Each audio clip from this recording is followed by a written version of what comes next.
so sly. So am I.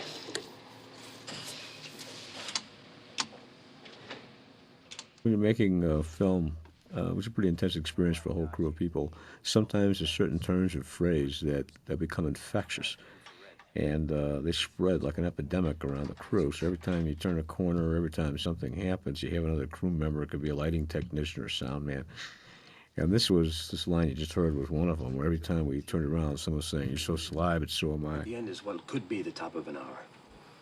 There's 3 T's in an R, Taylor. We know our boy reads it. The article about me and Lecter. I don't know anybody else that's cared, Dad. Personal ads. We believe the Tooth Fairy told Lecter to reply. In general, I followed Thomas Harris's book as related to the dialogue within scenes, but there were numerous changes I made in my adaptation, such as the combining of characters and Will Graham's relationship with his son, making Will's son his natural son. But probably the greatest departure from the novel was in the character of Dollarhide. I based Dollarhide on the person I knew from Vacaville. His name was Dennis Wayne Wallace. I had the advantage of having a tremendous amount of material on Dennis, everything from early medical records through grade school and high school reports, and a lot of clinical studies done by various penal institutions and mental facilities. So the core of what is the background of Dollarhide, why Dollarhide is the way he is based on Dennis Wayne Wallace more than it is Thomas Harris's Dollarhide character, which is something that's not just child abuse, but something called marasmus syndrome, where an infant is beaten, and a stunningly large proportion of paranoid schizophrenics who act out in very violent ways have either been abused children or abused infants, almost as if the abuse by a parent is taken in by a child as some godlike negative judgment that is imposed upon them, and it must have validity, because why else would the most omnipotent person in their life, i.e. their parents, be causing them pain and beating them? They have to have done something wrong. So what's produced, particularly in adolescence, is a child with a largely destroyed self-esteem. They esteem themselves lowly.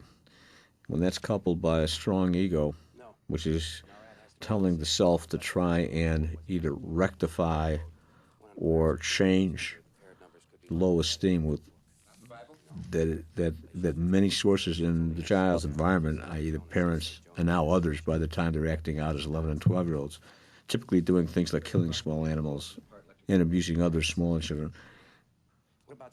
By that point, you start to have the formula of what started as a victim is now becoming a very dangerous perpetrator and perhaps predator, which is also the other thing that I found so fascinating about Graham. And I'm blanking as to whether or not it's in Thomas Harris's novel. I think it's some things that I added, which is Graham able to maintain in his mind very authentically what's very difficult for most people to maintain, which is at one and the same time he knows that Dollarhide is a victim of some horrible abuse. And as such, Graham's heart empathetically goes out to him, and he sympathizes with him. And he needs to do that because Graham needs to understand Dollarhide. He needs to see and feel and experience Dollarhide as a victim. At one and the same time, and here's the duality, Graham also knows that the Dollarhide and the Dollarhides of the world are perpetrators of heinous acts. And as such, as Graham says, he blow them out of his socks at the drop of a hat. And maintaining those two perspectives simultaneously is, in fact, an authentic way to perceive Dollarhide. That's not the way normal law enforcement does. Normal law enforcement needs the filtration of redefining the criminal as a predator. Sidney, I'll talk to you, okay? Last time you did that, you did a real good job of pushing yourself all out of shape. Here, Dr. Bloom, who was Graham's doctor when Graham had his mental collapse, is warning him that he's heading right back in the same territory. He's pushing himself. I'm working the evidence, making moves. That's all.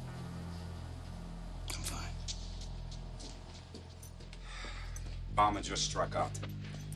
It is not books in Lecter's cell. Price? He just heard it's a bust-out. As evidence, the Leach print will get us a conviction if we could ever find the guy. But he must never have been printed because he is not in our index. We are not going to identify him off the print. I'll use Lowndes. What for? The boy doesn't read the New York Times literary supplement. He reads Lowndes and the Tatler.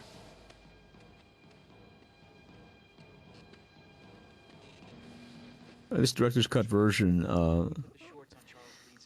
this scene with Lowndes is longer during part of the cutting here, and then also the end dialogue between Graham and Crawford is also not in the theatrical version. It's only in this version because it sets up something that's going to happen later, which is that Molly comes to see Graham in Washington. So, This actor is Paul Perry. He's does a terrific job playing Dr. Bloom. how does working on this case affect your sex life? And then Steve Lang is playing Lowndes. Now, Steve Lang is another actor I worked with for a long time. The guy in the top right there is named Guzmano Cesaretti. You barely see him. Guzmano was a fine art photographer and kind of my consigliere who I've worked with since 1979 on every film. And Steve Lang also wound up along with Smitrovich and Dennis Farina in Crime Story, which we did right after this work on Manhunter. Nice, huh? Let's have lunch. Call my service. Crawford, always a thrill. Dr. Bloom, I need them on my desk in 2 hours, okay?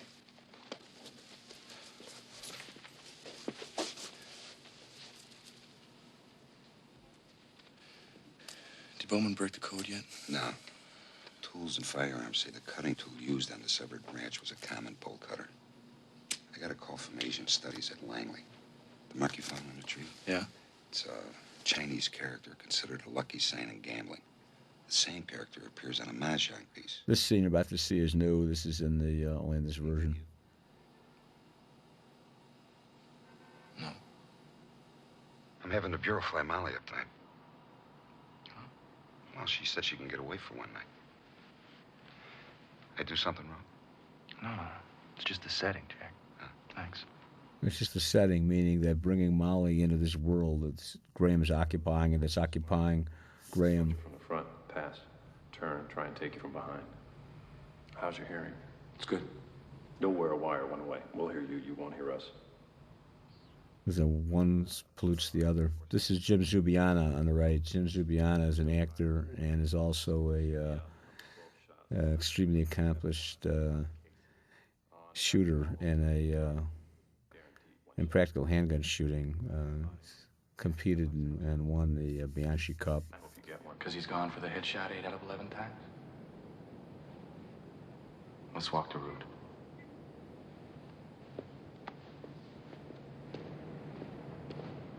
This is, of course, Graham's attempt to set up. This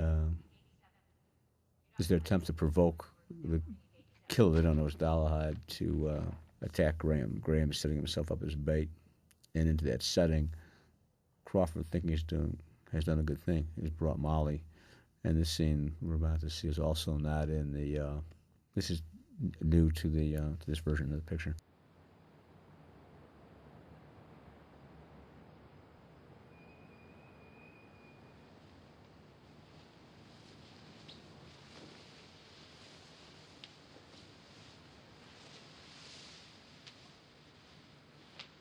You're gonna catch the flu. Some people ask why were some of these cuts made? What's the difference between a director's version and another? There was no imposition. There's no external imposition of a studio or somebody saying make it shorter, take these shots out. What a lot of these extended director's versions is actually the director's ability to rethink and bring back a fuller form of the film and maybe a better form of the film. Stop meeting like this.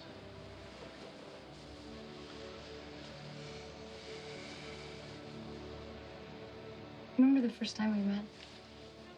This is a very important moment to me, and I wish this had been in the theatrical film. Exactly what she says here is a quintessence of Graham's character. Speaking. And something flickered across your face like a shadow. I said, what's that? Remember what you said? I said, this is too good to live.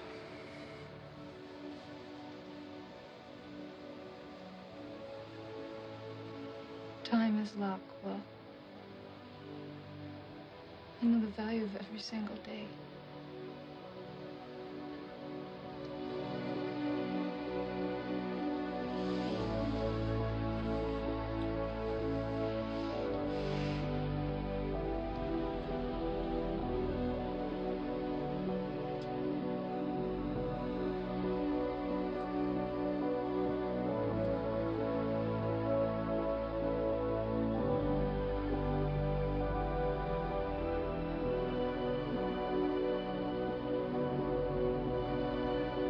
And it's that narrative, that Polish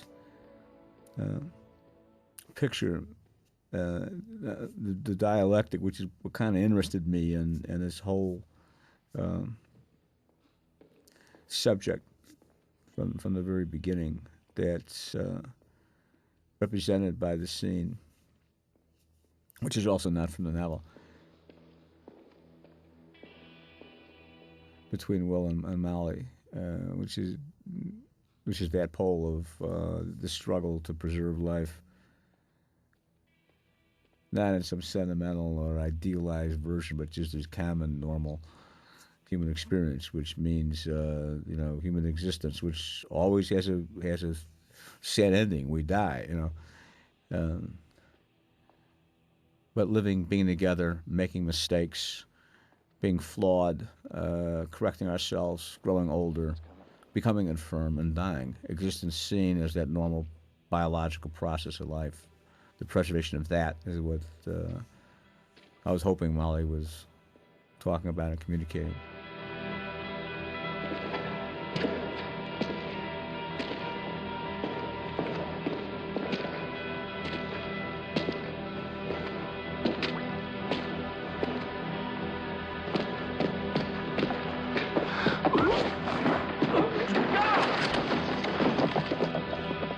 This is a shameless bit of in-joke on the van is painted Doc Lewis. Doc Lewis is my father-in-law, Dr. William Lewis, who's a world-famous ichthyologist and has done a lot of work in breeding and raising of fish. So it's the Doc Lewis fish van. What you moving in slow motion for, man? I'm being mugged. Bill, can you believe that? WLCB Chicago's Lou. Hey, listen, in sports, the Cubs lost again. Hey!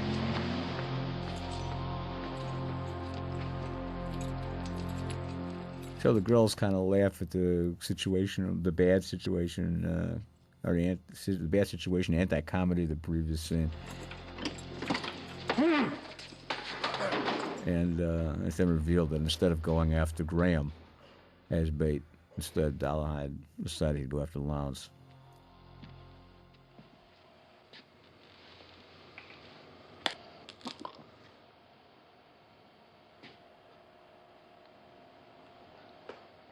There's many things that interested me about the work, in working with Mel Bourne, about what to put inside Dollarhide's interior. His exterior would be normal, would not. Dollarhide would have it so that it did not attract attention. But on the inside of the house, where Dollarhide truly lives, the character would have purchased things and brought things into that environment that had to do with his delusional scheme, that had to do with his pathology, how he saw himself, how he saw the world.